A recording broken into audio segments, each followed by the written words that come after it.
ಸಂಕ್ರಮಣಗಳು ಉಳಿದ್ರೂ ಕೂಡ ಸಂಪುಟ ಪುನರ್ರಚನೆಗೆ ಹಿಡಿದಂತಹ ಗ್ರಹಣ ಬಿಟ್ಟಿಲ್ಲ. ದಾವೋಸ್ ಆರ್ಥಿಕ ಶೃಂಗಸಭೆ ಮುಗಿಸಿ ಇಂದು ಬೆಂಗಳೂರಿಗೆ ಮರಳುತ್ತಾ ಇರುವಂತಹ ಉಪಮುಖ್ಯಮಂತ್ರಿ ಡಿಕೆ ಶಿವಕುಮಾರ್ ಮುಂದಿನ ರಾಜಕೀಯ ನಡೆ ಏನು ಅನ್ನುವುದು ಕಾಂಗ್ರೆಸ್ ವಲಯದಲ್ಲಿ ತೀವ್ರ ಕುತೂಹಲವನ್ನ ಮೂಡಿಸಿದೆ.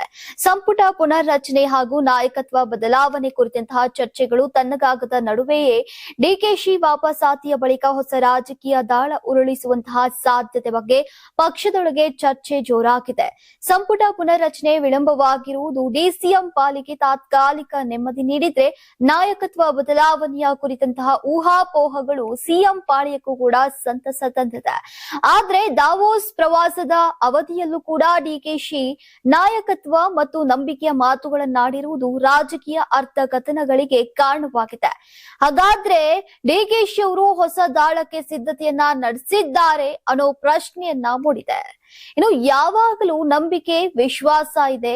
ನಾನು ಯಾವಾಗಲೂ ಸಕಾರಾತ್ಮಕವಾಗಿ ಯೋಚಿಸುವವನು, ಕಠಿಣ ಪರಿಶ್ರಮ, ಯಾವಾಗಲೂ ತಳಹದಿ, ಅದರಲ್ಲಿ ನಂಬಿಕೆ ಇಟ್ಟಿದ್ದೇನೆ ಎಂದಿದ್ದಾರೆ.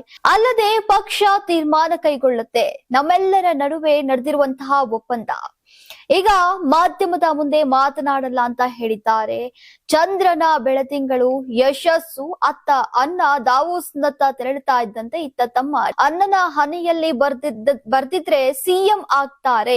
ಮಾತು ಕೊಟ್ಟಿದ್ದೀರಿ, ಅಧಿಕಾರ ಬಿಟ್ಟು ಕೊಡಿ ಅಂತ ಕೇಳುವುದು ಕಷ್ಟ. ರಾಜಕೀಯದಲ್ಲಿ ಅಧಿಕಾರ, ತಾಳ್ಮೆ ಎರಡೂ ಶಾಶ್ವತ ಅಲ್ಲ ಎಂದಿದ್ರು. ಈಗ ಶನಿವಾರ ತಮ್ಮ ಎಕ್ಸ್ ಖಾತೆಯಲ್ಲಿ ಮತ್ತೊಂದು ಪೋಸ್ಟ್ ಹಾಕಿರುವಂತಹ ಡಿಕೆ ಸುರೇಶ್ ಅವರು, ಪ್ರಯತ್ನವೆಂಬ ಚಂದ್ರನನ್ನ ಬೆಳಗಿಸಿದ್ರೆ ಯಶಸ್ಸೆಂಬ ಬೆಳತಿಂಗಳು ಸಿಗತ್ತೆ ಅನ್ನುವ ಮೂಲಕ ಹೊಸ ಕುತೂಹಲವನ್ನ ಹುಟ್ಟಿಸಿದ್ದಾರೆ. ಇನ್ನು ಶುಕ್ರವಾರ ತಾಳ್ಮೆ, ಅಸಹಾಯಕತೆ ಅಂದ್ಕೊಳ್ಬಾರ್ದು, ತಾಳ್ಮೆಯ ಹಿಂದಿನ ತಯಾರಿ ಬಹಳ ಗಟ್ಟಿಯಾಗಿರುತ್ತೆ ಅಂತ ಮಾರ್ಮಿಕವಾಗಿ ಪೋಸ್ಟ್ ಹಾಕಿದ್ರು. ನೋಡಿ, ಸಿಎಂ ಬೆಂಗಳೂರಿಗೆ ಬಂದ ಬಳಿಕ ಪ್ರವಾಸ ಬಗ್ಗೆ ವಿಷಯವನ್ನ ಹಂಚಿಕೊಳ್ಳಿದ್ದಾರೆ. ಈ ವೇಳೆ ಅಧಿಕಾರದ ಬಗ್ಗೆ ರಾಜಕೀಯ ಹೊಸ ರಾಜಕೀಯ ದಾಳ ಉಳಿಸುವಂತಹ ಸಾಧ್ಯತೆಯನ್ನ ತಳ್ಳಿ ಹಾಕುವಂತಿಲ್ಲ. ನೀವು ಸಣ್ಣ ಆಗ್ಬೇಕಲ್ವಾ? ಅದು ಒಂದು ಉತ್ತಮ ಆಹಾರದಿಂದ ಸಣ್ಣ ಆಗ್ಬೇಕಲ್ವಾ? ಪ್ರತಿದಿನ ನಮ್ಮ ಜೀನಿ ಸ್ಲಿಮ್ ನ ಯೂಸ್ ಮಾಡಿ ಯಾವುದೇ ಸೈಡ್ ಎಫೆಕ್ಟ್ ಇಲ್ದಂಗೆ ನೀವು ಸಣ್ಣ ಆಗ್ತೀರಾ.